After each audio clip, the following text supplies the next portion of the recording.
नमस्कार, मैं हूं दीपक चौरसिया। आपके अपने शो देश की बहस के साथ हम एक बार फिर से हाजिर है। जैसा कि आप जानते हैं, न्यूज नेशन का ये वो मंच है जहां होती है आपके मन की बात। आप जिस मुद्दे को चुनते हैं, हम न सिर्फ उस मुद्दे को पूरे देश के सामने उठाते हैं, बल्कि इस शो में लोग सीधे देश के सामने अपनी बात भी रखते हैं। आज आपने देश की बहस का जो मुद्दा तय किया है वो है मदरसों में फंसने के बाद विक्टिम कार्ड क्यों खेला जा रहा है। इसे 72% लोगों ने वोट देकर देश की बहस का मुद्दा बनाना चाहा है। आज इसी पर होगी देश की बहस। इस चर्चा में मेरे साथ एक बड़ा पैनल शामिल होगा, साथ ही दर्शक भी जुड़ेंगे। असम सरकार ने पब्लिक के पैसों से चलने वाले मदरसों को बंद करने का फैसला क्या किया? माफ कीजिएगा, यह फैसला बंद करने का नहीं बल्कि उनको मॉडर्नाइज करने का है। कथित सेक्युलर गैंग खुलकर मैदान में आ गया। किसी ने हिंदुत्व एजेंडा से जोड़ा तो कोई चुनावी दांव से, मगर कांग्रेस नेता और पूर्व सांसद उदित राज ने तो मदरसे को महाकुंभ से जोड़कर उसके खर्च पर ही सवालों के तीर चला दिए।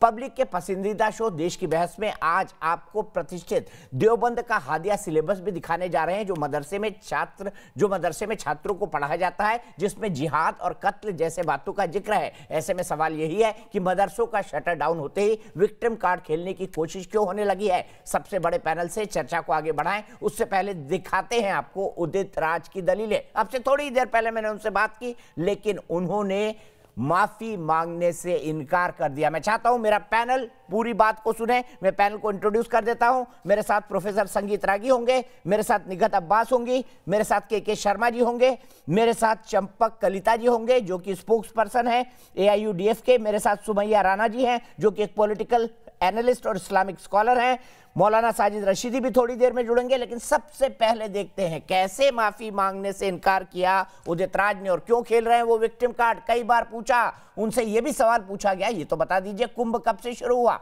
जवाब नदारद था। तो देश की बहस में हमारे साथ बात करने के लिए इस वक्त जुड़ गए हैं वरिष्ठ दलित नेता और पूर्व सांसद उदित राज जी, जिनका एक आज ट्वीट विवादों में है। मदरसों में सरकारी खर्च पे कुरान नहीं पढ़ाई जाएगी। असम सरकार की इस घोषणा के बाद उन्होंने आज ट्वीट किया। फिर उत्तर प्रदेश सरकार ने कुंभ पर 4200 करोड़ रुपए क्यों खर्च किए? क्यों लगा आपको उदित राज जी ट्वीट करना चाहिए?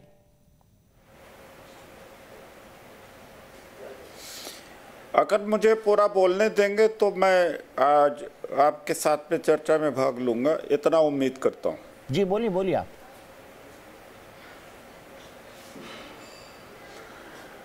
हेमंत बिश्वा शर्मा का कल बयान मैं सुना।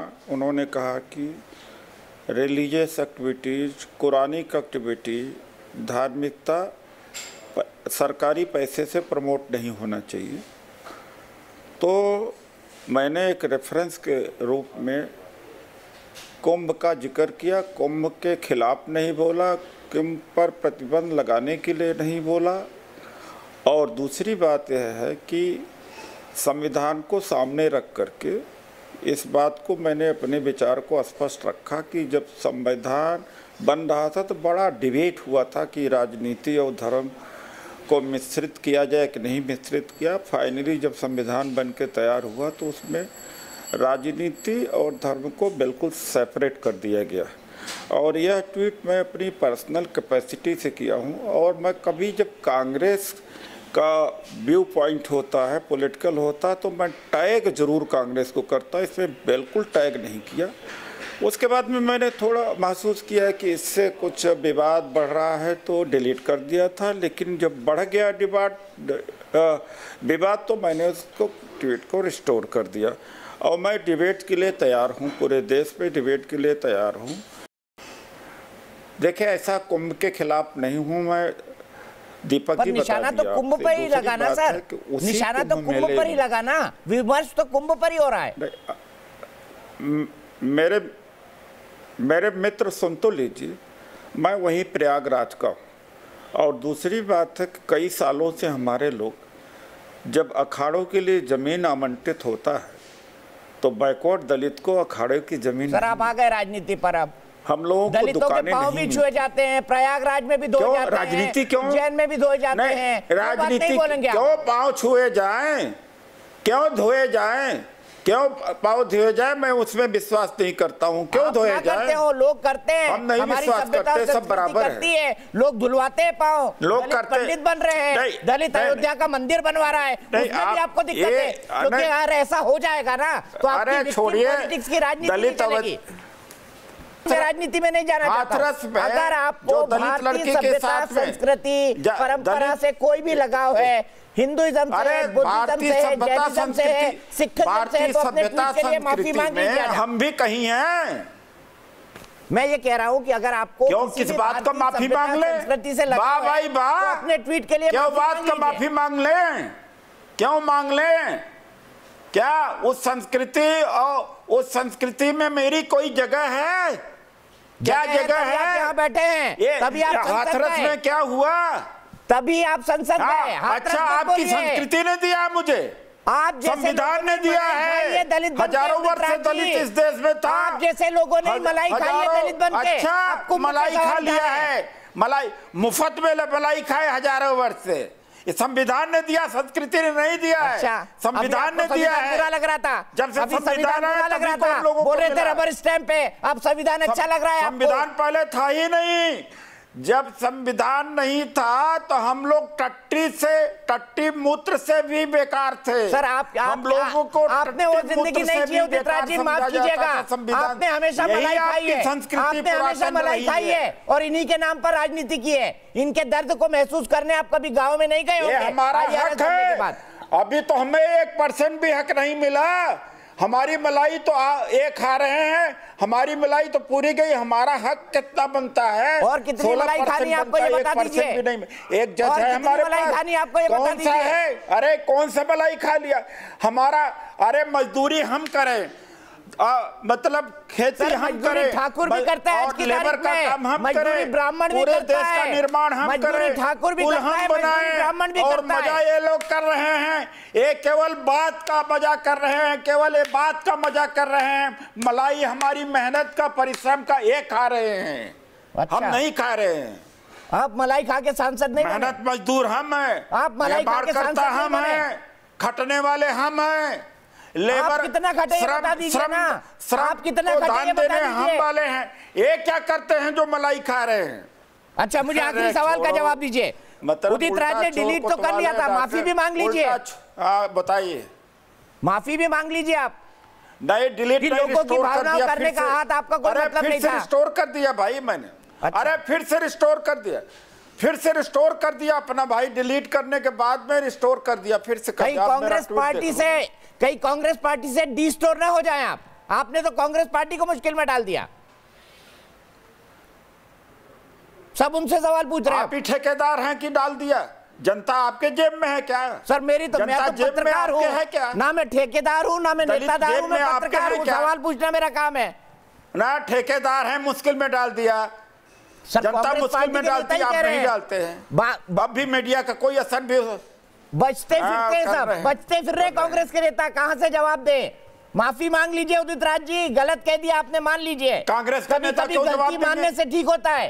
कांग्रेस के नेता जवाब क्यों देंगे? कांग्रेस के नेता जवाब क्यों देंगे? वो इसमें क्यों उलझेंगे? क्योंकि उदित राज जी कांग्रेस के नेता हैं, उनका मुद्दा ही नहीं है कांग्रेस। पिछली बार बीजेपी के सांसद थे। अरे भाई कांग्रेस के नेता हैं तो उदित राज का धार्मिक, सामाजिक, आर्थिक विचार व्यक्तिगत है, वो मेरा राइट है, मेरा फ्रीडम है। तो अच्छा ये बताइए, राहुल गांधी जी और सोनिया गांधी जी जो कुंभ में जाते हैं या मंदिरों में जाते हैं, गलत करते हैं?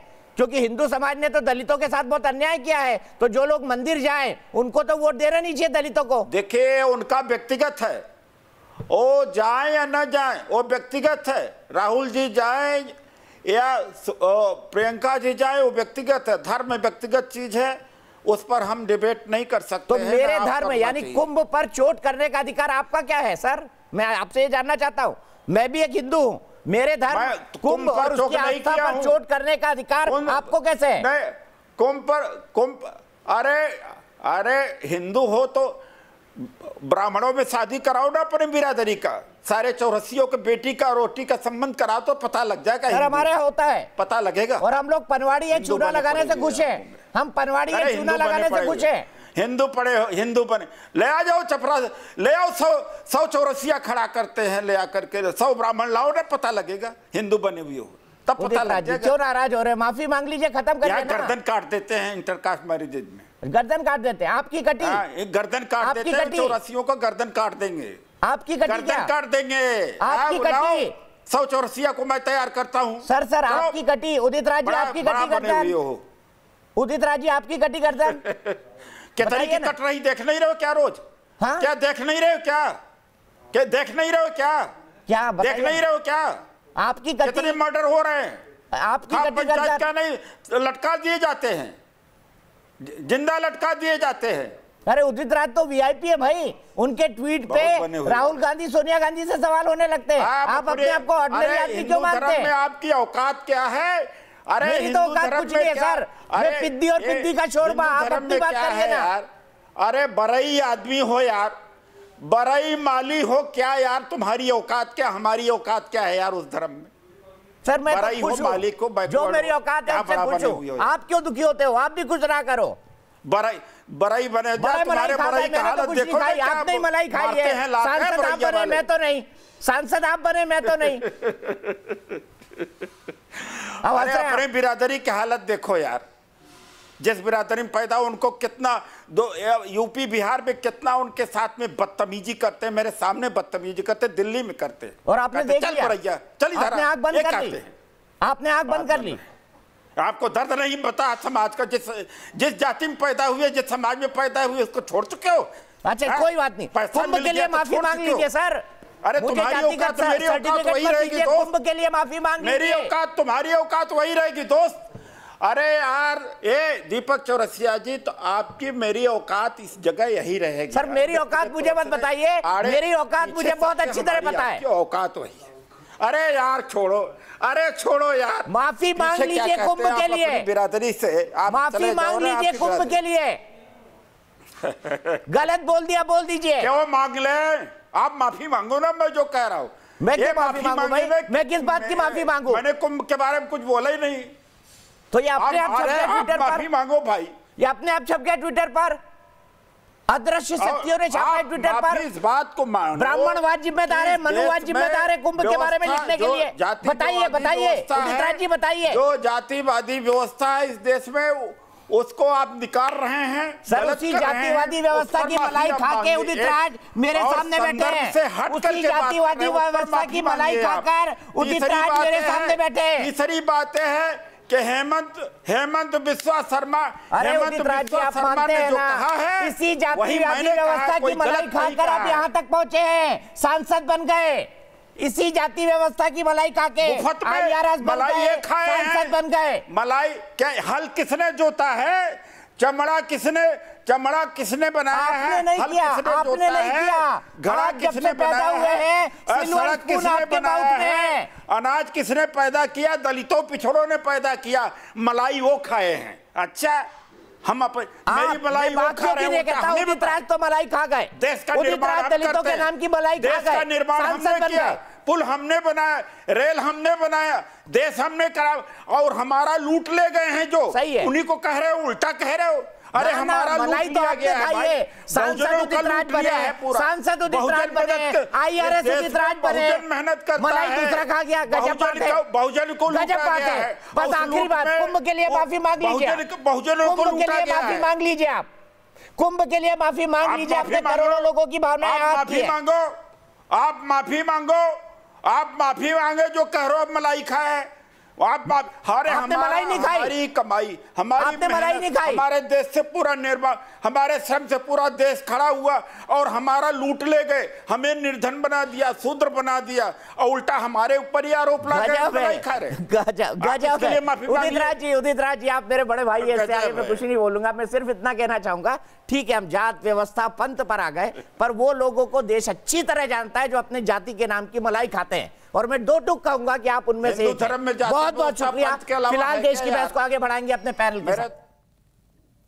तो जाति की मलाई कौन खाई? क्या उदित राज ने खाई? आप भी इसके बारे में फैसला करिए। जाति के नाम पर सब कुछ दुकानें चल जाती है और फिर बात होती है सेक्युलर राजनीति की। इसीलिए देश की बहस में हमारा आज का सवाल है, क्या उदित राज को अपने बयान पर माफी मांगनी चाहिए? आप शो के दौरान इस मुद्दे पर अपनी राय हमें वेबसाइट पर दे सकते हैं, मोबाइल ऐप पर देख सकते हैं, ट्विटर हैंडल पर दे सकते हैं, फेसबुक पेज पर दे सकते हैं। और अगर आपकी कोई राय, सुझाव, सवाल या वीडियो है, और या अगर आप कार्यक्रम में शामिल होना चाहें, तो आप 9711 002266 पर आ सकते हैं। सीधे चलता हूं के शर्मा जी के पास।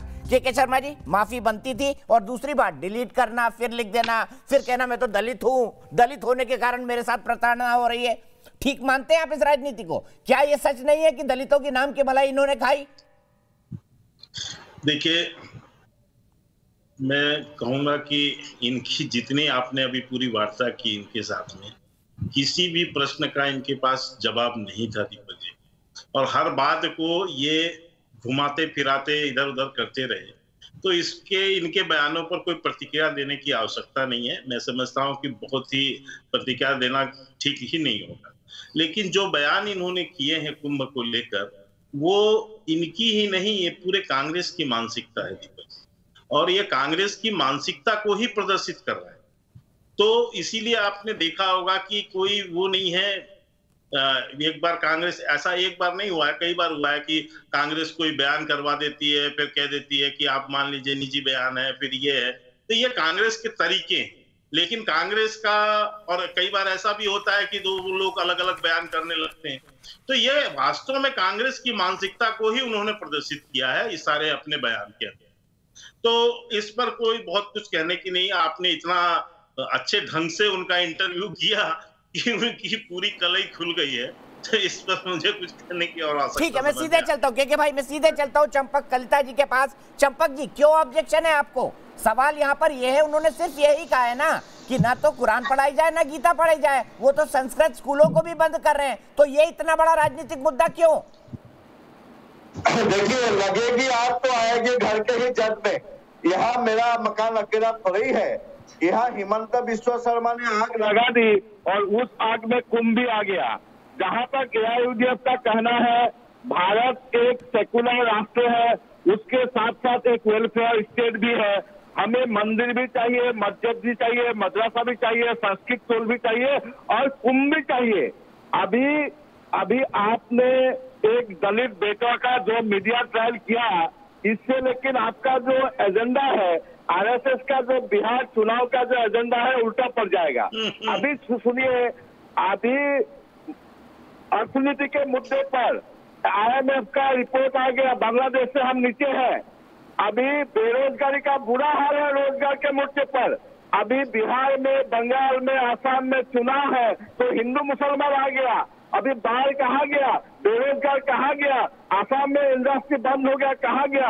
ये हिमंत बिश्व शर्मा एक दिमागी रूप से बीमार आदमी, बदकिस्मती से आसाम का स्वास्थ्य मंत्री। अरे 10 साल आपका दोस्त था भाई, 10 साल। अरे कलिता जी, 10 साल आपका ही दोस्त था, 10 साल आपका ही दोस्त था कलिता जी, क्यों भूल गए? बीमार आदमी से दोस्ती आपको तब अच्छी लगती थी, आपको बीमार आदमी से दोस्ती अच्छी लगती थी कलिता जी उस टाइम पर। हेमंत बिश्व शर्मा इधर ही आया नहीं इम्पोर्ट होके। शर्मा है ये, जब कुछ दिन पहले कांग्रेस में था, उसने बोला कि गुजरात के मोदी जी के पाइप से मुसलमान की खून जाता है, और मोदी जी जो पॉलिसी लेके आ रहे हैं, रिक्शा वाला, ठेला वाला उसको थप्पड़ लगाएंगे।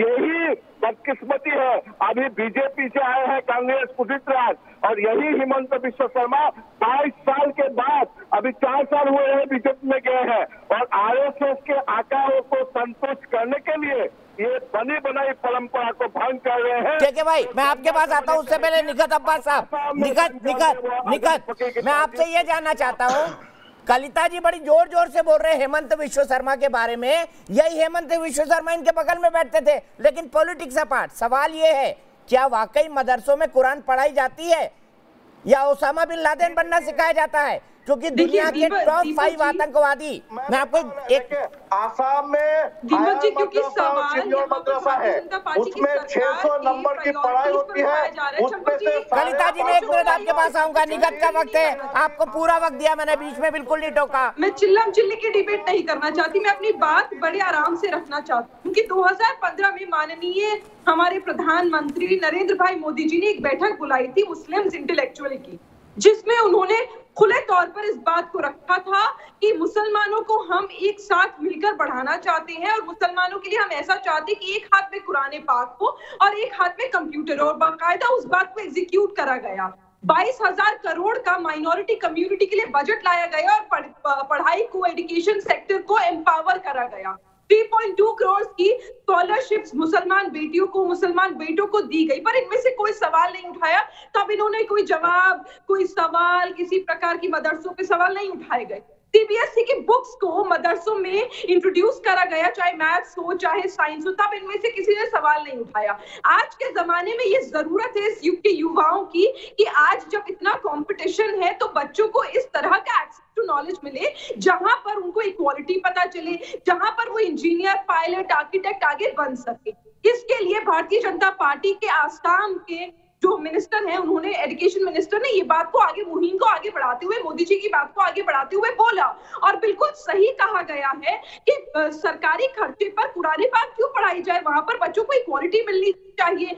जो हक हिंदू बच्चों का है कि वो पढ़ाई मिल पाती है, पढ़ाई कर पाते हैं, आगे बढ़ पाते हैं, वही हक मुसलमान बच्चों को दिया जा रहा है, उसमें इन लोगों को आपत्ति है। रही बात, मैं मानती हूँ सारे मदरसे ऐसे नहीं होते, पर कुछ मदरसे आज भी हमारे हिंदुस्तान में ऐसे हैं जहां पर, जैसे कि आपने भी बताया अपने पायलट दीपक जी, कि जहां पर उन्हें जिहाद सिखाया जाता है, जहां पर उन्हें कत्ल सिखाया जाता है, जो आज भी पाकिस्तान की बातों पर, पाकिस्तान के कल्चर पर चलता है। उस कल्चर से अगर हमें अपने आप को दूर करना है तो हमें अपने बच्चों को पढ़ाना होगा, आगे बढ़ाना होगा, क्योंकि तभी अगर वो आगे बढ़ेंगे, मॉडर्न कल्चर के साथ बढ़ेंगे, मॉडर्न एरा को समझेंगे, उसी प्रकार जो मुस्लिम कम्युनिटी है वो आगे बढ़कर अपने आप को मजबूत कर पाएगी। और कुछ लोग जो मजबूत नहीं होने देना चाहते। मैं सीधे सुमैया जी के पास चलूंगा। सुमैया जी, मेरे को अभी कोई व्हाट्सएप पे लिख के भेजा है जी, आप गलत बयान कर रहे हैं। आसाम कलिता के जी, मैं आऊंगा आपके पास, आपको मालूमात नहीं है। कलिता जी, अपने टर्म पर एक मिनट। सुमैया जी बैठे हुए हैं, संगीत रागी जी बैठे हुए हैं, हमारे परम विद्वान मौलाना साजिद रशीदी बैठे हुए हैं, उनके बीच थोड़ा मौका तो दीजिए। सुमैया जी, मैं आपसे जानना चाहता हूँ कि कई बार मदरसों पर आरोप लगे कि कट्टर पंथ को पढ़ाया जाता है, कई एग्जाम्पल भी मिले, मुल्ला उमर, आपका Osama bin Laden, Masood Azhar, Hafiz Saeed, सब मदरसों की पैदाइश है और सब इसी की विचारधारा से चले जो मदरसे यहाँ से चल रहे हैं। तो उसके बदले में मुझे किसी ने लिख के भेजा कि भाई यूनिवर्सिटी का छात्र तो जहाज ही उड़ा सकता है, पर मदरसे से पढ़ा छात्र तो पूरा एयरपोर्ट उड़ा सकता है। मुझे बताइए आखिर ये सोच क्यों, मॉडर्नाइजेशन को लेकर रोक क्यों, और इस बात, एक छोटी सी बात को लेकर इतना बवाल क्यों?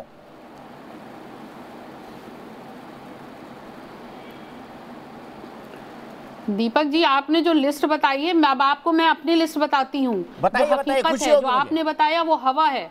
अगर ये मदरसे जो हैं, इन मदरसों में से मुंशी प्रेमचंद निकलते हैं। मदरसे की पैदाइश मिसाइल मैन कलाम हैं, जिन्होंने पूरी दुनिया में अपने देश का लोहा मनवाया। आप कुछ नाम मिसिंग हैं आपके उससे। मैंने न्यूक्लियर साइंस उन्होंने मदरसे से सीखी। मैडम, दूसरी चीज है कि जो परमाणु बम बनाना उन्होंने किस मदरसे से सीखा, नाम बता दीजिए। मैं भी अपने बच्चों की तालीम वही कराऊंगा। पहुंचाना चाह रहे हैं वो बिल्कुल गलत और बेबुनियाद बातें हैं। एपीजे अब्दुल कलाम जी ने किस मदरसे से, थोड़ा इतिहास सुमैया जी, एपीजे अब्दुल कलाम ने किस मदरसे से एटम बम बनाना सीखा, बता दीजिए। मैं भी अपने बच्चों को मदरसे में भर्ती करवा दूंगा। तमाम उलमा ने फांसी पर, उलमा को फांसी पर लटकाया गया था। आप सुमैया जी, मेरे सवाल का जवाब नहीं दे रही हैं। सुनने की ताकत सुमैया जी, ये नहीं है कि मेरे सवाल का जवाब नहीं दे रही है, गलत नाम नहीं कोट करने दूंगा। मुझे बताइए, एपीजे अब्दुल कलाम किस मदरसे से पढ़े और किस मदरसे ने उन्हें मिसाइल और एटम बम बनाना सिखाया? मैं अपने बच्चों का आपसी की सिफारिश से वो एडमिशन कराना चाहूंगा। कलाम इसी मदरसे की पैदाइश, इसी मदरसे की देन है, जिस पर आप नहीं, हम नहीं, पूरी दुनिया फख्र करती है। आपको वो नहीं याद आते? मतलब एटम बम बनाना उनको मदरसे ने सिखाया? नहीं याद आते? और इस तरह एटम बम बनाना उनको मदरसे ने सिखाया? देवबंद के नहीं याद आते? एटम बम बनाना उनको मदरसे ने सिखाया? लटकाते हुए हंस करके अपने देश के लिए कुर्बानी दी। सर, विकिपीडिया खोल लीजिए, डॉक्टर कलाम आज उन्हीं का दिन है। मैं नहीं चाहता उनको श्रद्धांजलि ऐसे दी जाए कि मदरसे से पढ़ के निकले और एटम बम बना लिया। संगीत रागी जी, सुमैया जी, आपने मेरे सवाल का जवाब नहीं दिया। एटम बम बनाना उन्हें मदरसे से सीखा, हाँ या ना, में बता दीजिए। सुमैया जी, डॉक्टर एपीजे अब्दुल कलाम आदरणीय, मेरे लिए शिखर पुरुष है, मेरे आदर्श है। मदरसों में हाईटेक पढ़ाई की जाए, लेकिन जिस तरह से आप मदरसों को दिखा रहे हैं, मैं अभी आपको और बताऊंगा मदरसों में क्या पढ़ाया जाता है, वो भी कोट करके दिखाऊंगा संगीत रागी जी। लेकिन गलत नाम मत कोट करिए, गलत नाम मत कोट करिए डॉक्टर संगीत रागी। और 5 बड़े आईएएस बता दीजिए जो मदरसों से निकले हो। आपको मालूम भी है कि क्या होता है? अरबी में मदरसे का मतलब स्कूल होता है, आप उसको मदरसा बोल दीजिए, स्कूल बोल दीजिए। ऐसा इदारा जहाँ पर दीन पढ़ाया जाता हो, दैट इज मदरसा। लेकिन मुझे भी पता है मैडम, दीन के नाम पर क्या क्या पढ़ाया जाता है, मैं कोट करके बताऊंगा आपको। अभी दीन के नाम पर क्या क्या पढ़ाया जाता है, मैं पेजेस कोट करके लाया हूँ। और गलत मत कोट करिए कि एपीजे अब्दुल कलाम मदरसे से निकले हैं। संगीत रागी जी आज की तारीख में भी मदरसा पढ़ रहे हैं। मेरे घर से कौन, और मुझे समझ नहीं आता उर्दू और हिंदी के इस देश में अरबी में क्यों पढ़ेंगे बच्चे? मौलाना साहब जवाब लूंगा इसका। संगीत रागी जी किस मदरसे से पढ़े, आपको जानकारी है? एपीजे अब्दुल कलाम किस मदरसे से पढ़कर आए हैं? एटम बम बनाना सीखा उन्होंने। दीपक जी, ये इस देश का जरा दुर्भाग्य देखिए कि पाकिस्तान बन जाने के बावजूद भी, और वो भी इस्लाम के नाम पर पाकिस्तान बन जाने के बावजूद भी, ये देश आज फिर से उन्हीं मुद्दों को टटोल रहा है, उन्हीं मुद्दों पर डिस्कशन कर रहा है। और इस हिंदू समाज का दुर्भाग्य देखिए कि मदरसों की तुलना जो है वो कुंभ के मेले से की जा रही है। बाहर की दुनिया यदि भारत का परिचय ढूंढेगी तो कुंभ बोलने से उसको पता होगा कि ये भारत का है। दिवाली और दशहरा बोलेगा तो पता लग जाएगा कि ये भारत की है। लेकिन मदरसा और जामिया बोलेगा तो वो भारत उससे नहीं पहचाना जा सकता है। भारत की आत्मा हिंदू है, भारत की संस्कृति हिंदू है, भारत की सभ्यता हिंदू है, हिंदुत्व ही उसकी पहचान है। उसकी पहचान छिन जाएगी तो वो भारत नहीं रहेगा। भारत इस्लाम के बगैर रह सकता है लेकिन भारत हिंदुत्व के बगैर नहीं रह सकता, इसलिए दोनों की तुलना नहीं हो सकती। दूसरी बात, आपके उदित राज जी का प्रश्न मैं बताता कि उनको पता होना चाहिए कि सत्यकाम जबाल कौन थे। अत्रिय उपनिषद किसने लिखा था? ये सारे दासी पुत्र थे। ये जो सब जिसे आप कहते हैं उन्होंने पनवाड़ी कर करके खारिज कर दिया।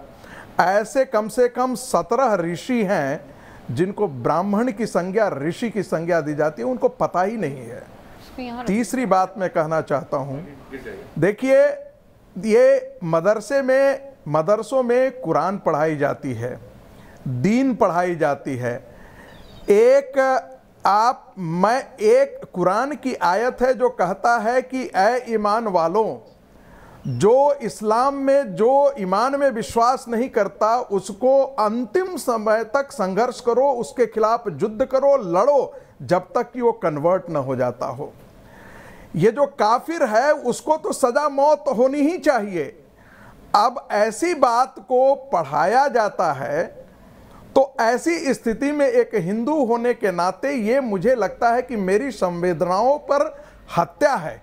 मौलाना साजिद रशीदी को मुझे सिखाया, एक मेरे दोस्त को सिखाया जा रहा है, जो सो मेरा मुसलमान है, जो मुस्लिम मित्र है मेरा, उसको पढ़ाया जाता है कि तुम हिंदुओं की हत्या करो, चाहे तुम लाइक करो या मत लाइक करो। उसे कहा जाता है कि ये अल्लाह का हुक्म है, ये अल्लाह का हुक्म है। ठीक है संगीत रागी जी, आपने अपना पॉइंट रखा। मैं मौलाना, ये अल्लाह 10 सेकंड इससे ज्यादा। देखिए उसमें यह भी एक है कि आप किसी को लाइक करें या नहीं करें, लेकिन यह तुम्हें ईमान वाला का हुक्म है ऐसा करने के लिए। तो आप ऐसी चीज के बारे में यदि मदरसों में पढ़ाई जा रही है तो मुस्लिम लोगों की हो सकती है आस्था उसमें हो, लेकिन मेरी आस्था तो नहीं होगी। एक अंतिम बात कहना चाहता हूं, जितने आतंकवादी हैं वो सब मदरसों की देन है। मदरसों से सारे पढ़े हुए आतंकवादी हैं ऐसा किसी ने नहीं कहा।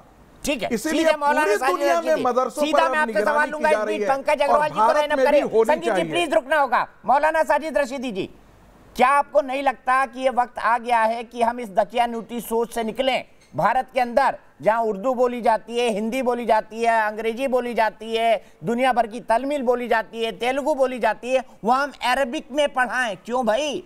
किसकी लैंग्वेज है? किसके चचा जान की लैंग्वेज है अरबी?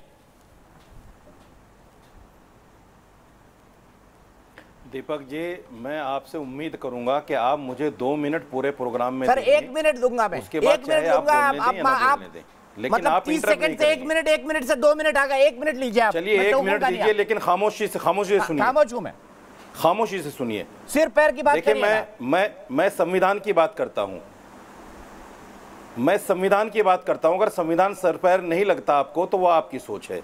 मैं संविधान की बात करूंगा। संविधान का आर्टिकल 29, आर्टिकल 30, इसको पढ़ लीजिए, जिसमें कहा गया है कि माइनॉरिटीज़ को अपनी ज़बान, अपनी सकाफ़त और अपनी रस्मुल ख़त को महफूज रखने और अपनी पसंद के एजुकेशन इदारे चलाने का पूरा हक़ है और अपनी मर्ज़ी से चलाने का हक़ है। इनका ही एक आर्टिकल और है संविधान का 350, जिसमें बाकायदा रियासती गवर्नमेंट को यानी स्टेट गवर्नमेंट को ये कहा गया है कि आप माइनॉरिटीज़ को उनकी मदर टंग, मादरी ज़बान की तालीम दिए जाने के लिए जो सहूलत हो सकती है वो उनको मुहैया कराइए। ये देश का संविधान कहता है। मैं अपनी ज़बान से नहीं कह रहा हूं। बोलिए आपने। अरबी आपकी मेरे मादरी दीन की ज़बान है। जवाब दीजिए। अरबी आपकी मादरी ज़बान है? सुन लीजिए, हाँ सुन लीजिए, जवाब दीजिए। एक सवाल को 3 बार क्यों दोहराते हैं आप? एक बार सुन लिया मैंने, मेरे कान बहरे नहीं है, मेरे कान बहरे नहीं है भाई। नहीं, आपके कान सेलेक्टिव सुनते हैं। एक बार सवाल कर लीजिए फिर जवाब ले लीजिए। हाँ सुनिए। अरबी मेरे ईमान की जबान है, अरबी मेरे कुरान की जबान है, मतलब और मैं अपनी कुरान को पढ़ूंगा, मुझे उससे कोई नहीं रोक सकता। संविधान ने मुझे हक दिया है। आप संविधान ने मुझे हक दिया। आप जैसे बेवकूफ सो फिरते हैं, आप जैसे पनवाड़ी सो फिरते हैं भाई, आप जैसे पनवाड़ी सो फिरते हैं मुझे रोकने के लिए। मेरे देश का संविधान अगर मुझे रोकेगा तो मैं रुकूंगा, आप जैसे पनवाड़ियों से नहीं रुकूंगा। ये कह रहे हैं कि इनका ईमान अरब में बसता है, मतलब हिंदुस्तान में नहीं बसता मौलाना साजिद रशीदी का ईमान। बात यह है चौरसिया जी के समस्या यही आ रही है कि हम बहुत जगह पे अपने तरफ फोकस नहीं है, अपने देश, अपने संविधान पे फोकस नहीं है, हम सिर्फ बात कर लेते हैं इस तरह की। तो मेरा तो सभी से ये निवेदन है, विनम्र निवेदन है कि हम जो कहें वैसा करें। ये बहुत ज़रूरी बात है, पढ़ने पढ़ाने की बात है। आप जो भी पढ़ें, सरकार को ये तय करना बहुत ज़रूरी है कि क्या प्राइम है। जैसे मान लीजिए कि मैं एक आम नागरिक हूँ, मैं कोई भी अपना काम करता हूँ, उसमें मैं कोई भी किसी भी तरीके का कोई भी अपना करके अपना एक महीने में मान लीजिए 1 रुपया इकट्ठा करता हूँ, तो मैं 1 रुपये को देखूंगा ना कहाँ प्रायोरिटी है वहाँ खर्चा करूँ। तो मेरे को वो प्रायोरिटीज़ समझनी बहुत ज़रूरी है। ये सही समय है, इस समय प्रायोरिटीज़ जो है वो न्याय के ऊपर होनी चाहिए, स्वास्थ्य पे होनी चाहिए, मेन स्ट्रीम एजुकेशन की तरफ होनी चाहिए। बाकी बातों के लिए बहुत समय, हम बहुत कुछ कर लेंगे। ये सही बहुत समय बहुत शुक्रिया पंकज जी, बहुत बहुत शुक्रिया। मैं इस पैनल पे एक नए गेस्ट को इंट्रोड्यूस कर दूं। अपराजिता सारंगी जी मेरे साथ है, मेंबर ऑफ पार्लियामेंट है भुवनेश्वर से, पूर्व IAS ऑफिसर है, काफी पढ़ी लिखी हुई है, लेकिन आज मौलाना साजिद रशीदी ने अपना एजेंडा साफ कर दिया निगत। उनका ईमान अरब में बसता है, हिंदुस्तान में नहीं।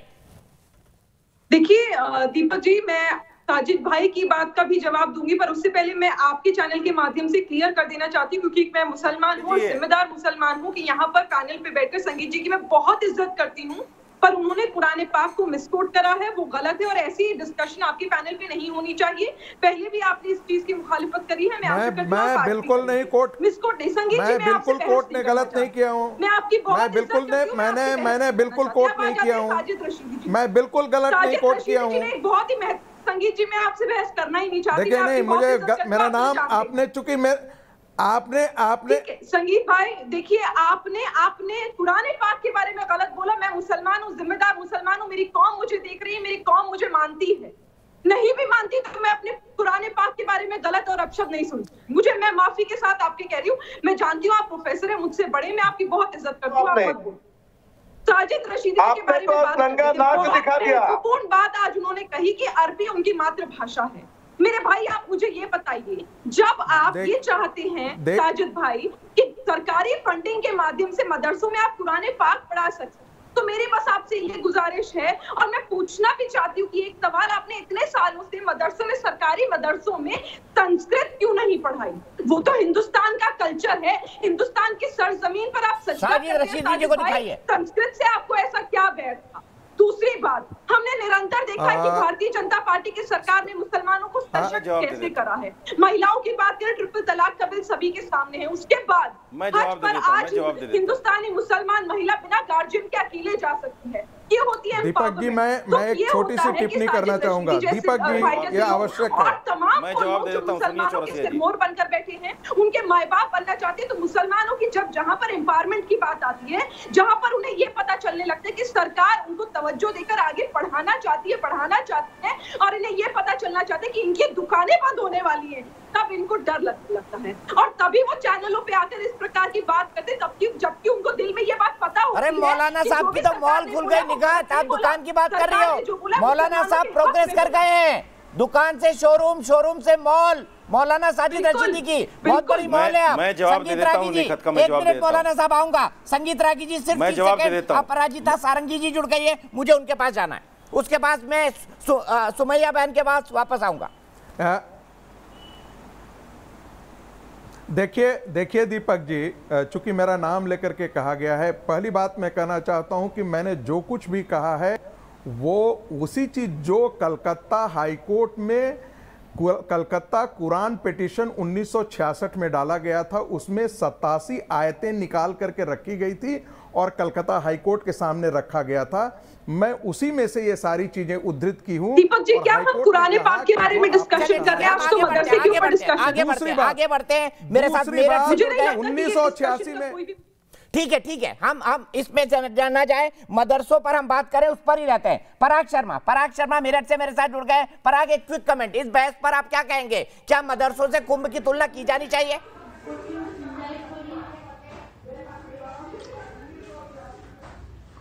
नहीं, ये मैं आपकी दीपक जी इस बात से बिल्कुल भी इनकी बातों से सहमत नहीं होता कि ये मदरसे की तुलना कुंभ से की जाए। कुंभ अपने आप में एक बहुत बहुत बड़ा हिंदुओं का पर्व है। मदरसे जहां अच्छी तालीम नहीं दी जा रही है, कहना यह है कि जहां से आतंकवादी जनरेट किए जा रहे हैं, ये बिल्कुल गलत है। मदरसों को एक्सपोज करके ये शुरुआत की गई है। आसाम सरकार, हेमंत जी ने जो ये काम किया है, ये बहुत अच्छा है। मोदी जी से रिक्वेस्ट मैं ये करूंगा कि देर आए दुरुस्त आए, लेकिन पूरे देश के मदरसों को बंद किया जाना चाहिए।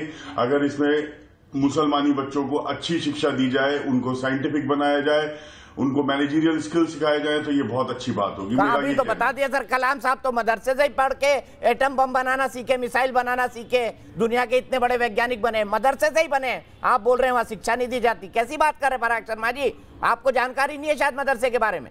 अभी कहा मेरी एक बहन ने कि कलाम साहब भी तो मदरसे से ही पढ़े हैं। सर पूरी डिबेट, सर मैं पूरी जब आपने गूगल करने को बोला, मैं सब गूगल करके देख लिया सर। सारी चीजें सामने निकल कर आ गई है, कौन कहां से पढ़कर कितना निकला हुआ है। केवल और केवल अगर आपके गूगल के हिसाब से कलाम साहब मदरसे से नहीं पढ़े ना, पकड़े गए हैं वो कहीं और से नहीं, इन्हीं मदरसों से निकले हुए हैं।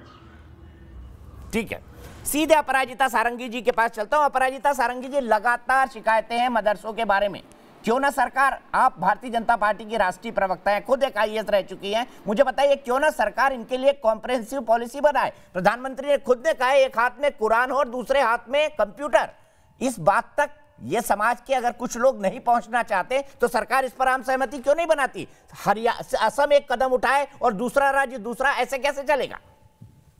आप सबको नमस्कार। आप सबकी बातें मैं सुन रही थी।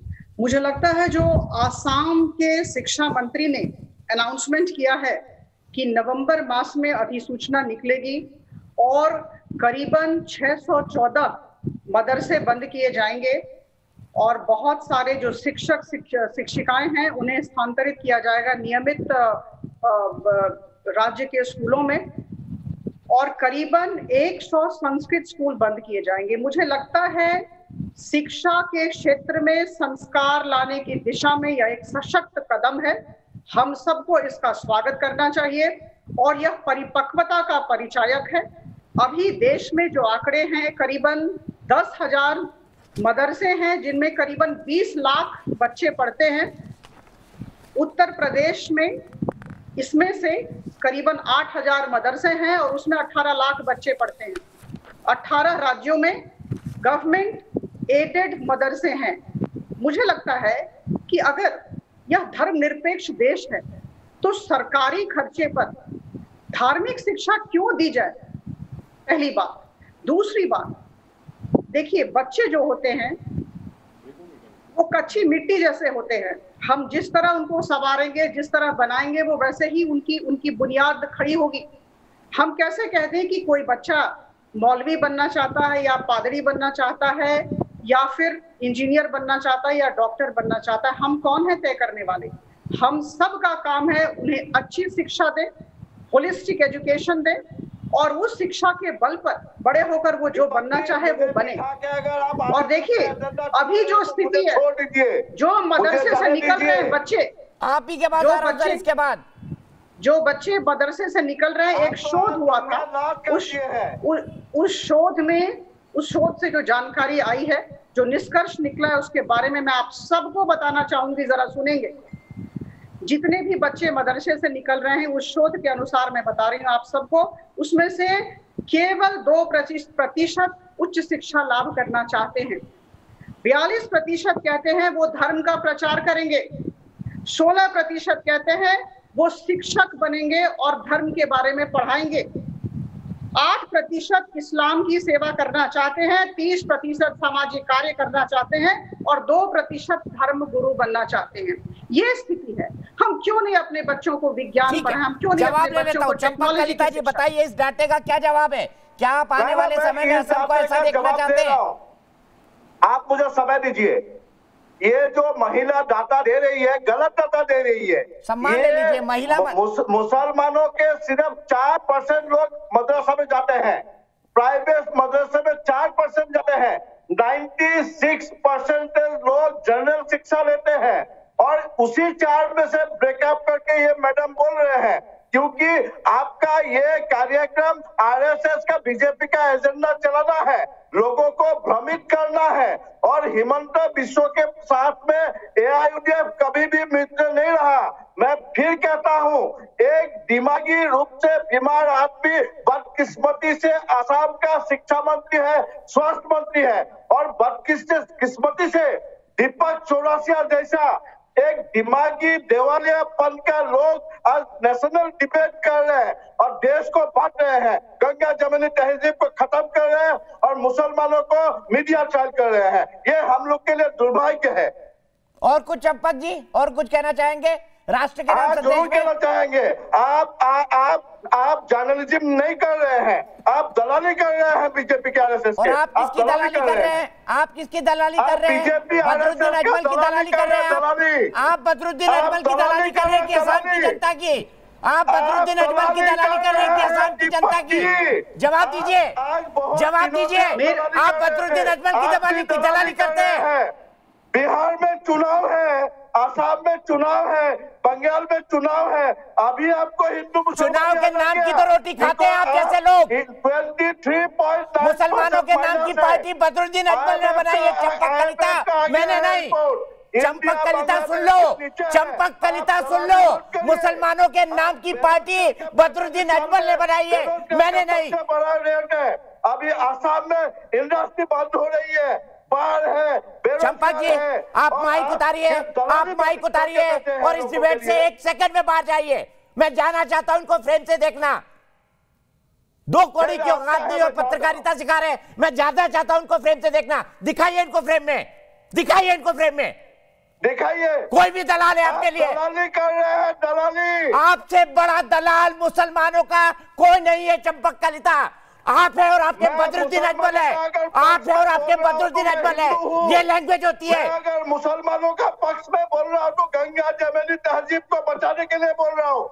चलिए जाइए, अपनी दुकान की रोटी कहीं और से जाइएगा। चंपक कलिता की मुझे इस डिबेट में जरूरत नहीं है। आज से मेरी डिबेट में एआईयूडीएफ का कोई आदमी नहीं बैठेगा। हटाइए इनको, हटाइए इनको, दलाल दलाल कर रहे हैं, हटाइए इनको।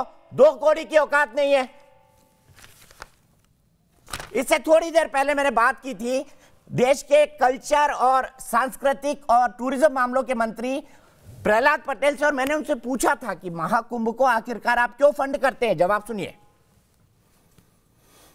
चलते हैं पर्यटन और संस्कृति राज्य मंत्री स्वतंत्र प्रभार प्रहलाद सिंह पटेल जी के पास। प्रहलाद भाई, सबसे पहले मैं आपसे ये जानना चाहूंगा, क्या कुंभ को इस नजरिए से देखा जाना चाहिए कि मदरसे की फंडिंग बंद करें क्योंकि वहां पे कुरान पढ़ाई जाती है, तो कुंभ की फंडिंग भी बंद हो जाए? क्या कुंभ को इस नजरिए से देखा जा सकता है?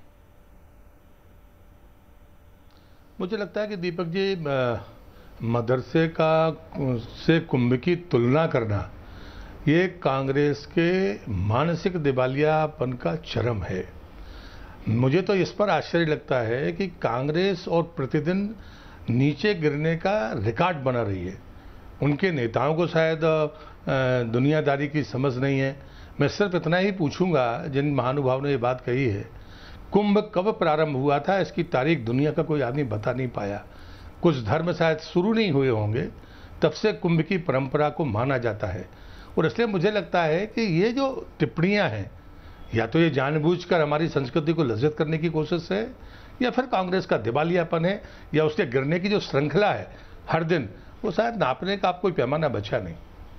मैं आपसे एक बात और समझना चाहूंगा, ये बड़ा मुद्दा उठता है कि हम सेक्युलर देश हैं, सरकारी खर्चों पर धार्मिक आयोजन ना हो। क्या कुंभ को सिर्फ एक धार्मिक आयोजन माना जाए? मुझे लगता है कि यूनेस्को ने जब उसको वर्ल्ड कल्चर का हेरिटेज मान लिया है, और उसके बाद रहती नहीं। हालांकि हमें इन सर्टिफिकेट्स की ज़रूरत नहीं है। हिंदू चाहे हमारी जो भी परंपरा नहीं हो, वो कभी किसी को बांधती नहीं है कि कोई आने पर रोक लगी हुई है कि कोई दूसरे धर्म का व्यक्ति नहीं जा सकता। बाकी धर्मों में तो ये हो सकता है, इसलिए आप इसको धर्म क्यों मान रहे हैं? ये एक सांस्कृतिक धरोहर है हमारी, जहां पर कभी किसी को प्रतिबंध नहीं रहा।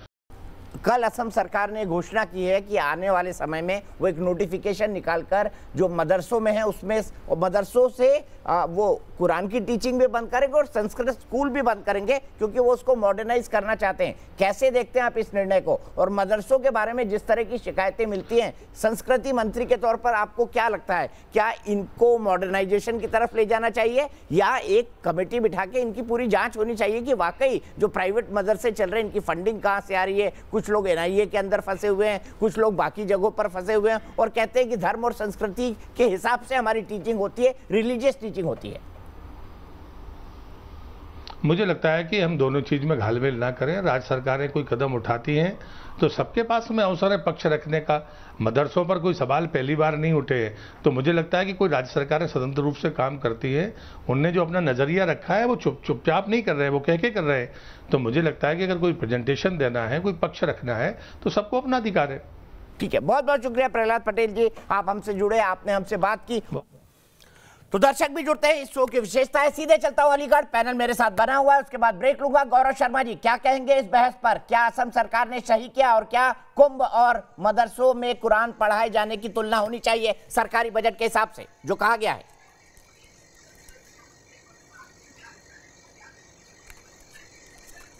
बहुत बहुत धन्यवाद दीपक जी। असम सरकार ने जो निर्णय लिया है वो काफी अच्छा निर्णय है, और मैं तो कहूंगा कि पूरे देश के अंदर इस तरह के निर्णय होने चाहिए। मदरसों में केवल भारतीय विचारधारा के विरुद्ध शिक्षा दी जाती है, वहां केवल कट्टरपंथी विचारधारा और देश को तोड़ने की विचारधारा पढ़ाई दी जाती है। वहां इस तरह की सामग्री मिलती है जिससे कि केवल हिंदू मुस्लिम में आपसी वैमनस्यता बनी और आपसी विभाजनकारी स्थिति बनी रहे, चाहे कहीं के भी हों। मैं चूंकि अलीगढ़ का रहने वाला हूं, अलीगढ़ में खुद एक अलीगढ़ मुस्लिम यूनिवर्सिटी नाम की का शिक्षण संस्थान है, वहां के समाचार। ठीक है, माफ कीजिएगा, गौरव से कनेक्शन कट गया है हमारा। तो देश की बहस में हम बात कर रहे हैं मदरसों में दी जाने वाली कुरान की शिक्षा क्या सरकारी खर्च से हो। इसे रोक की मांग जब असम सरकार ने की, उसके बाद कुंभ का कंपैरिजन होने लगा। क्या है कंपैरिजन ठीक है? इसी पर बात कर रहे हैं। अपराजिता सारंगी जी जुड़ी है हमारे साथ, मेंबर पार्लियामेंट है, भारतीय जनता पार्टी की राष्ट्रीय प्रवक्ता है। प्रोफेसर संगीत रागी है, पॉलिटिकल एनालिस्ट है। निकत अब्बास जी हैं, जो कि एक जानी मानी सामाजिक कार्यकर्ता और पॉलिटिकल एनालिस्ट है, भारतीय जनता पार्टी की मेंबर है। चंपक कलिता जी चले गए हैं। सुबैरा राणा जी हैं, पॉलिटिकल एनालिस्ट है, इस्लामिक स्कॉलर है। मौलाना साजिद रशीदी जी हैं, प्रेसिडेंट है ऑल इंडिया इमाम एसोसिएशन दिल्ली के। सबसे पहले मैं आऊंगा, दोनों के पास आऊंगा, मौलाना साहब आपके पास भी, लेकिन सबसे पहले सुमैया बहन के पास आना चाहूंगा। सुमैया जी, मैं आपको पढ़ के सुनाता हूँ, ये किताब है, हो सकता है मेरे अल्फाजों में कुछ गड़बड़, अल्फाजों में नहीं कहूँगा, उच्चारण में कुछ गड़बड़ हो। इसका नाम है अशरफुल हिदायत, और ये पढ़ाई जाती है बाकायदा, ये पढ़ाई जाती है जितने भी देवबंदी मदरसे हैं उनके अंदर। इसमें जिहाद को परिभाषित किया गया है। हालांकि बड़े बड़े आलिम ये कहते हैं कि जिहाद शब्द का जो इंटरप्रिटेशन किया गया है वो कुरान में जो कहा गया है वो बिल्कुल अलग है, और जिहाद को इस बात से नहीं जोड़ा जाता कि ये धर्म से जुड़ा हुआ है। लेकिन आगे ये क्या कहता है शरीयत में जिहाद दीन हक की तरफ बुलाने और जो उसे कबूल ना करे उसे कत्ल करने को कहते हैं। और जाहिर है कि अरब के सिवा जो शख्स जजिया देने पर भी राजी ना हो उसे भी कत्ल करना। इस जिहाद की तारीफ यह है कि इसे पूरी सहालियत को अल्लाह के रास्ते में कत्ल करने में खर्च कर देना है, चाहे खुद से कत्ल करना हो या कत्ल करने वाले गाजियों यानी योद्धाओं की मदद करना हो, चाहे दौलत से हो या राय और मशवरे देकर या उनकी भीड़ बढ़ाकर हो या किसी तरीके से हो। जिहाद के अधीन रिबात है। रिबात का मतलब इस्लाम के इस सरहद पर जिसके बाद दारुल कुफ्र गैर इस्लामिक देश हो वहां पर हमें इसे कायम करना है। ये किताब पढ़ाई जाती है देवबंदी मदरसों के अंदर। कई लोगों ने इस मुद्दे को उठाया है और ये जो किताब है इसका नाम है अशरफुल हिदायत। ये इसके 17वें पेज का ट्रांसलेशन मैं आपको हिंदी में सुना रहा हूं। माफी चाहता हूं अगर शब्दों को उच्चारण में मेरी कोई गड़बड़ हुई हो, मतलब बिल्कुल वैसा है। क्या ये बच्चों को पढ़ाया जाना चाहिए? दीपक जी, मैं बोलना शुरू करूंगी लेकिन मुझे वक्त दीजिएगा, मेरी सुनिएगा, तब तो मैं बोलूं। और जितनी देर मैं बोलूं उस पे बीच में इंटरप्ट मत करिएगा।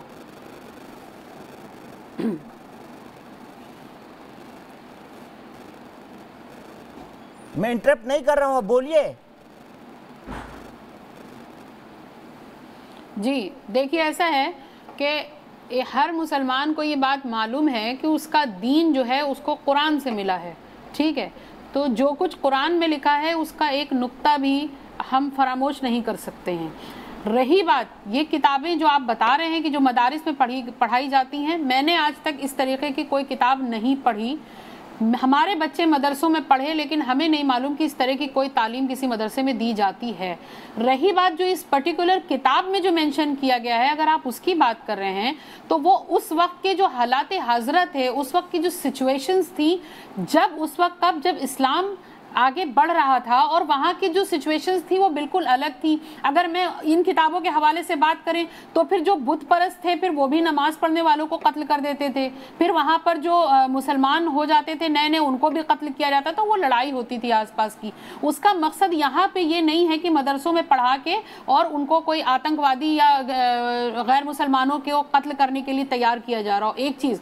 दूसरी, मैं आपसे ये सवाल करना चाह रही हूँ कि ये जो बेबुनियाद बातें आप कर रहे हैं, आप मेरे दो सवालों का जवाब दे दीजिए कि मदरसों से तो आतंकवादी निकलते हैं, अगर ये बेबुनियाद है तो आप ये क्यों कह रही है कि उस जमाने की श्रीमती इंदिरा गांधी को मारने वाले किस मदरसे से निकले थे? गोडसे किस मदरसे से पढ़ा था? राजीव गांधी की हत्या हुई वो किस मदरसे से पढ़े हुए थे?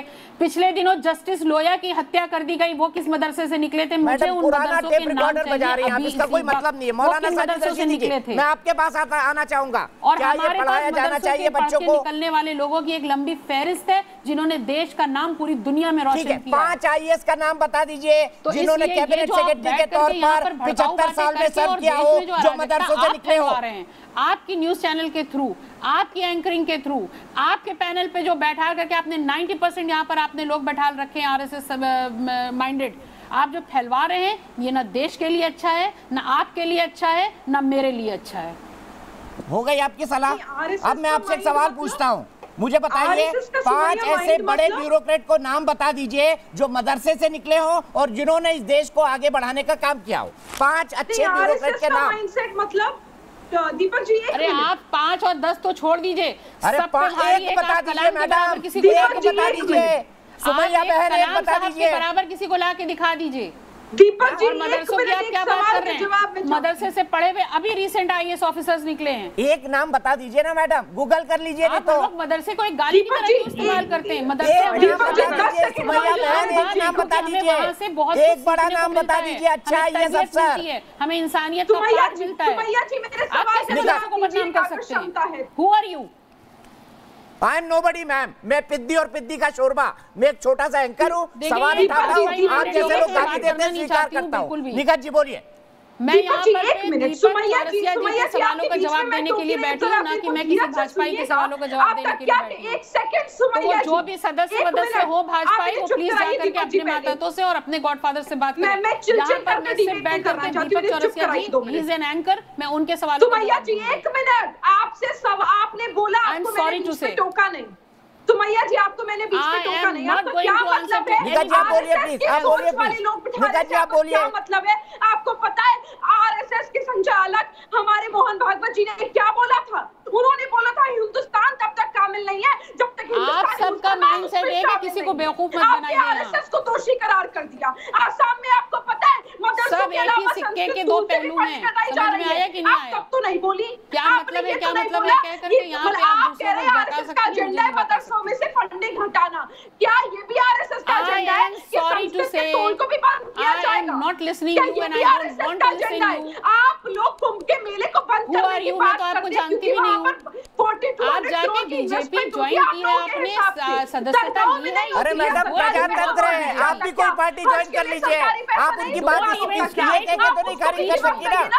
प्रजातंत्र आप भी कोई पार्टी ज्वाइन कर लीजिए, असदुद्दीन ओवैसी की पार्टी ज्वाइन कर लीजिए, बदरुद्दीन अजमल की कर लीजिए। अगर आपको बीजेपी नहीं पसंद, पर आप उनकी बात तो नहीं बंद कर सकते ना। मुझे बिल्कुल भी इस बात की मत वो दीजिए कि मुझे किसकी पार्टी ज्वाइन करना है, ये मुझे मशवरा देने की जरूरत नहीं है। मशवरा नहीं दे रहा हूँ, मैं ऑप्शन बता रहा हूँ आपको। अपनी बुद्धि है, मेरा अपना छोड़ दीजिए, अपराजिता सारंगी जी का छोड़ दीजिए, समझाना वहाँ चाहिए जहाँ आदमी समझ जाए। अपराजिता सारंगी जी, बड़ा सीधा सवाल है, ये सब कुछ आपका किया हुआ है, ये सब कुछ बीजेपी का किया हुआ है, ये सब कुछ आरएसएस का किया हुआ है। ये देश बीजेपी चला रही, ये देश आरएसएस चला रहा है, दुनिया आरएसएस चला रही, सब चीज में आरएसएस का हाथ है। असम के पीछे भी आरएसएस का हाथ है, मेरे पीछे भी आरएसएस का हाथ है। देख लीजिए मेरे पीछे आरएसएस का हाथ है। ये सब हास्यास्पद बातें हैं, बेबुनियाद बातें हैं। जो सच है वो बोलना ही पड़ेगा, जो सच है वो सच है, गलत नहीं हो सकता है। मैं आप सबको बता दूं कि ये जो आसाम में मदरसा की शिक्षा पद्धति की शुरुआत हुई थी, यह 1780 में शुरुआत हुई थी इसकी, और अभी हम लोग 2020 में हैं।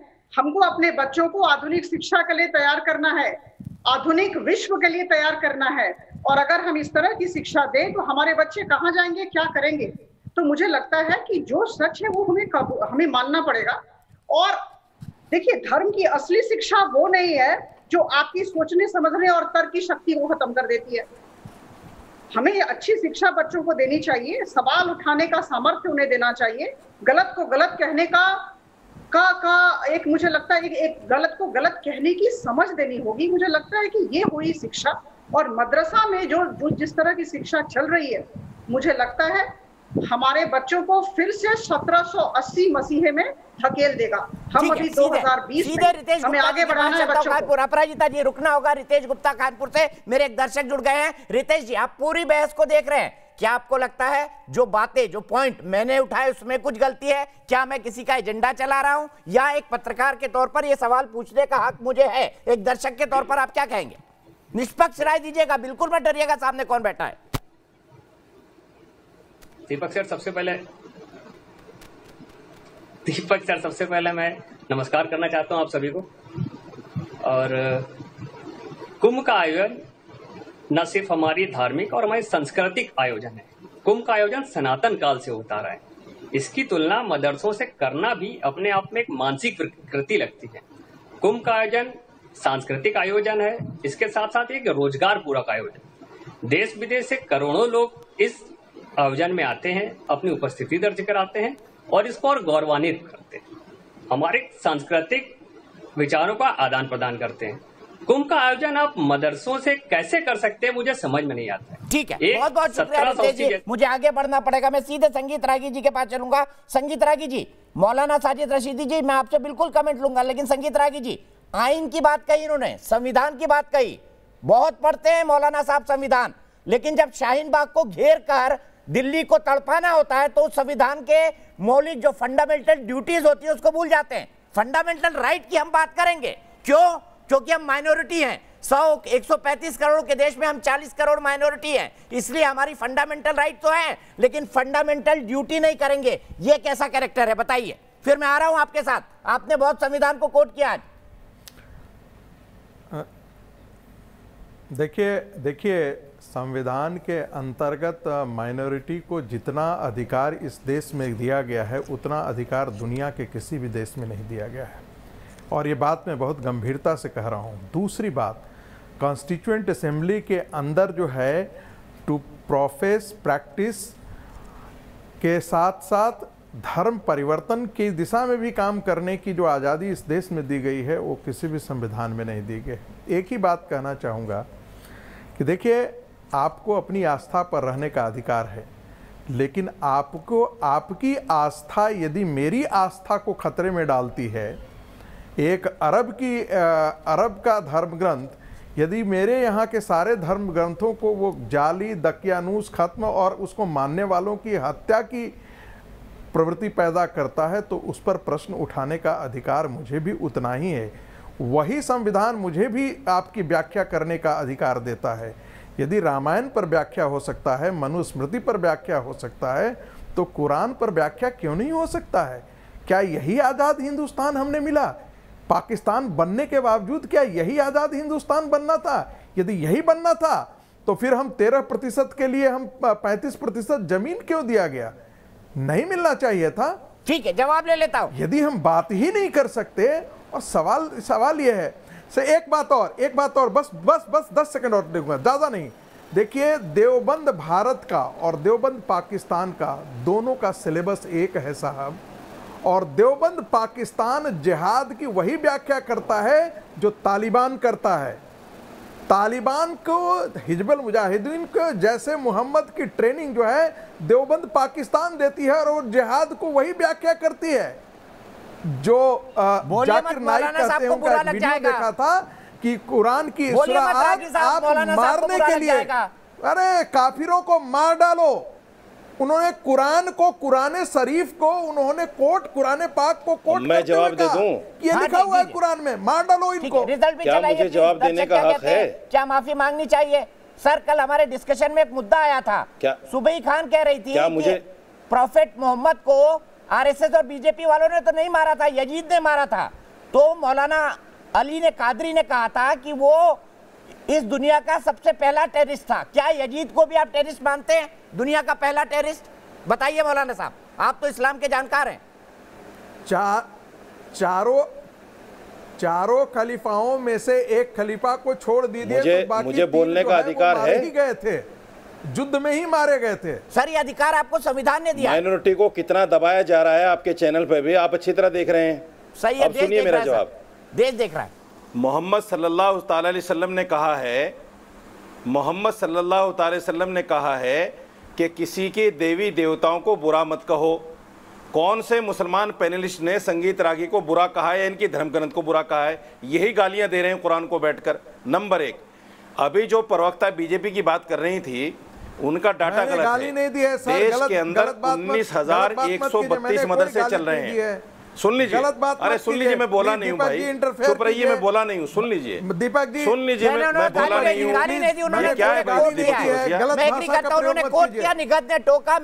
इनको चुप रखिए ना, जब इनका नंबर आएगा बोलेंगे। मौलाना जी कंक्लूड करिए प्लीज। सुन लीजिए, मेरी बात सुनिए, मेरी बात सुनिए, मेरी बात सुनिए। देखिए, ना हम मदरसे में संस्कृत पढ़ाने के मुखालिफ हैं जो सरकारी मदरसे हैं। आप सरकारी मदरसों में संस्कृत पढ़ाइए, सरकारी मदरसों में गीता पढ़ाइए, सरकारी मदरसों में रामायण पढ़ाइए, सरकार उसमें आज़ाद है। हमने कभी नहीं कहा कि कुंभ गलत है, सांस्कृतिक प्रोग्राम नहीं है, ये बंद होना चाहिए। किसी मुसलमान ने नहीं कहा, ये भी कहने वाले हिंदू हैं, उदित राज हैं। दूसरे देश के अंदर 19,132 मदरसे सरकारी चल रहे हैं और प्राइवेट मदरसे 6 लाख हैं जो मुसलमान के सिर्फ 2.5% पर चलते हैं, और इन मदरसों में सिर्फ 4% बच्चे जाते हैं। 96 बच्चे स्कूलों में जाते हैं हिंदी और इंग्लिश पढ़ने के लिए। इन 4% लोगों को ये इतने अखर रहे हैं। आपको दूसरे सुनिए, पूरे देश में मैं आपको चैलेंज करता हूं, आप मेरे साथ चलिए, एक मदरसा साबित कर दीजिए जिसमें टेररिज्म की पढ़ाई पढ़ाई जाती हो। एक मदरसा साबित कर दीजिए। सुनेंगे नहीं, सवाल का जवाब नहीं है। आप मेरे साथ चलिए, मैंने आपको पहले भी चैलेंज किया था। आप दुनिया का पहला टेररिस्ट है मौलाना साहब, बताइए। चैलेंज किया था आपको, फिर चैलेंज बोला है। आप कैमरा लेकर मेरे साथ चलिए, देश के सारे मदरसों में चलिए, एक मदरसा साबित कर दीजिए। अगर नहीं कर पाए होते हैं, तो पत्रकारिता छोड़ ऐसे ही दीजिए, एक्सपोज होते हैं, ऐसे ही पत्रकारिता एक्सपोज छोड़ होते दीजिए हैं। फिर। मौलाना अगर साहब शुक्रिया, थैंक यू, शुभ रात्रि, शबा खैर। फिलहाल आज के लिए इतना ही, लेकिन सवाल कई सारे हैं। सवाल मदरसा से जुड़ी शिक्षा पर भी है। शिक्षा के हम खिलाफ नहीं है, किसी मजहब के खिलाफ भी नहीं है, लेकिन उसके पीछे क्या हो रहा है इसको भी देखना एक देश के लिए, एक जागृत समाज के लिए बेहद जरूरी है। फिलहाल एक ब्रेक, लेकिन न्यूज नेशन पर खबरों का सिलसिला लगातार जारी है।